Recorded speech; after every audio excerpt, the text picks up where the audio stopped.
नमस्कार दोस्तों, NG news Haryana में आपका स्वागत है। स्पेशल हरियाणा में द हरियाणवी में दोस्तों नरवाना के बद्दोवाला टोल पर, और यहाँ पर जो बद्दोवाला टोल कमेटी यहाँ पर पहुंची हुई है टोल को लेकर, फ्री को लेकर, और जो इन्होंने अपनी मांग रखी उसको लेकर यहाँ पर आज पहुंचे थे सभी किसान। यहाँ पर क्या कुछ रहा, क्या कुछ बातचीत हुई। हमारे साथ होशियार सिंह जी है, अंकुश परोचा जी और ताई जी भी है। सभी यहाँ पर खड़ी है, इनसे बात करेंगे कि करके।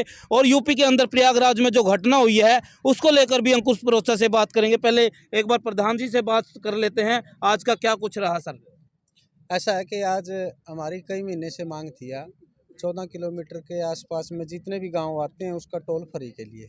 लेकिन हमारी कई दौर की बातचीत हुई, पहले भी प्रशासन के साथ एसपी साहब भी आए थे, एसडीएम साहब भी आए थे, और उन बातों को टोल प्लाजा का जो प्रशासन था उन्होंने लागू नहीं किया। इसको लेकर के आज फिर हमारे आसपास के गांव के किसान बहन और भाई आए थे, और आज फिर हमने प्रशासन से बात करी। लेकिन बड़ी जद्दोजहद के बाद आज प्रशासन की नींद खुली और इन्होंने कहा कि अभी हम आज से आप आईडी दे दो, 150 रुपया का पास, 14 किलोमीटर के आसपास कोई भी काम आओ उसका 1 महीने का पास बनावाएंगे 150 रुपये में। अच्छा। पहली भी कई इनती आबाद पहली लागू नहीं करी, लेकिन आज से इनती कहा कि चाहे आज भी आप हमारे पास कागज जमा करा दो, हम कर देंगे। अच्छा जी। तो इस बात के ऊपर, और दूसरी बात थी छोटा हाथी पिकअप जिसको हम बोलते हैं, वो 40 रुपये में जाना भी और आना भी, उसको भी ये लागू करेंगे। एक बहुत बड़ी मांग थी हमारी कि नरवाना का विशेष तौर पर गांव की जो ज़मीन है वो बद्दोवाला साइड पड़ती है, सच्चा खेड़ा की साइड पड़ती है। बहुत घरों की ज़मीन है जो दादे लाई ज़मीन है, और बहुत सी ज़मीन ऐसी है हमारे साथी बद्दोवाला की नरवाना साइड है, तो वो बहुत बारी आना जाना पड़ता है। तो एक मांग ये थी कि उसको भी फ्री बनाओ।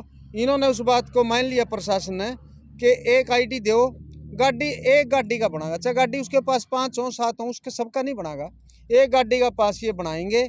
इन सारी बातों के ऊपर आज हमारी कमेटी के सैकड़ों साथी आ रहे थे, सभी सहमत थे, और हमने ये कहा, जिम्मेवारी भी लगाई है कि कल से ही आप शुरू कर दो कागज देने, साथ ही साथियाँ बना के दे देंगे। ये हमारी मांग। 20 किलोमीटर का जो भी एरिया में जो भी गाँव आता है उनका 150 रुपये का चार्ज लगेगा जी महीने में। 14 किलोमीटर 14 किलोमीटर। अच्छा, एक महीना का पास होगा 150 रुपया का, और अगला महीना का पास फिर करवाना पड़ेगा उन्हें। अच्छा। ये ऐसा नहीं है कि कागज कब तक जमा करवाना है? 4 से शुरू कर दो। अच्छा। इसकी कोई मतलब ये लिमिट नहीं है इसकी। आज कल परसों जो भी आप जिस दिन देना चाहो उस दिन दे दो, फटाफट बनावेंगे, बात होगी। अच्छा, फ्री वाली बात थी। फ्री वाली ऐसा था कि हमारी सहमति इसी बात पे बनी है, फ्री वाली बात है किसानों के हो। हाँ, किसान सहमत है इन सारी बातों। बद्दोवाला की जमीन नरवाना की वहाँ पड़ा। हाँ है, बहुत से गाँव की ऐसी, और विशेष तौर पे उदाहरण हमारे पे कई घर की जमीन परली साइड में, उनकी उरली साइड में, वो भी बनावेंगे। ठीक है। हाँ। तो एक छोटी सी बात हो रहा है जी, प्रयागराज में एक घटना हुई है। अंकुश परोचा जी शॉर्टकट में बता दो क्या कुछ घटना है, इसको लेकर आप पूरी बात बताओ जी।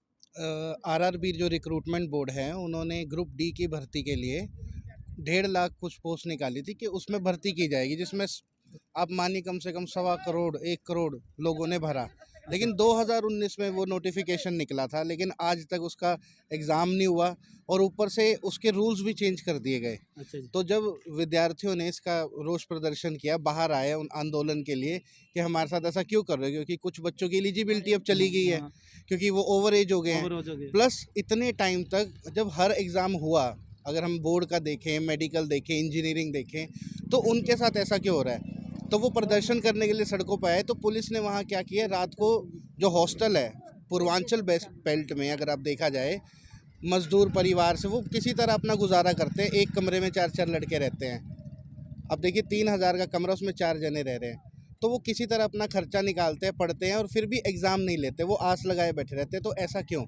तो पुलिस ने जो एक्शन लिया उसमें 6 पुलिस वालों को तो सस्पेंड कर दिया गया है, लेकिन इस पर और कार्रवाई होनी चाहिए। और क्या कुछ घटना हुई जी वहाँ जी, उनके जो लॉज होते हैं, लॉज कहते हैं वहाँ पे, हॉस्टल नहीं कहते।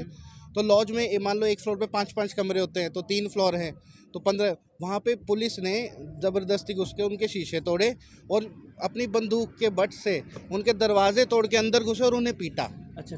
तो विद्यार्थियों के साथ गुंडागर्दी, एक तरह पुलिस की गुंडागर्दी चली। और लेकिन जो बोध गया में हुआ, ट्रेन को जलाने का जो इल्ज़ाम स्टूडेंट पे लगाया जाए, पहली चीज़ तो वायलेंस बिल्कुल नहीं करना है। अगर आप किसी आंदोलन के लिए खड़े होते हैं, अपने हकों के लिए खड़े होते हैं, बिल्कुल शांतिपूर्वक करना चाहिए। लेकिन जो विद्यार्थी की ये जो पीड़ा है कि कोई भी, जैसे हरियाणा में आप देख लीजिए, अब एक CMI है, संस्था, वो बताती है कि यहाँ पे अनएम्प्लॉयमेंट में नंबर 1 है इंडिया में हरियाणा, 35.7%। लेकिन हमारे मुख्यमंत्री जी कहते हैं कि नहीं, ये सिर्फ 6% है, 6.7%। तो उसको भी देखे जाओ कि 2015 में एक पटवारी की, उन सब की पोस्ट निकली थी नहर महकमे की, वो आज तक नहीं हुई, 2022 हो गया, 7 साल।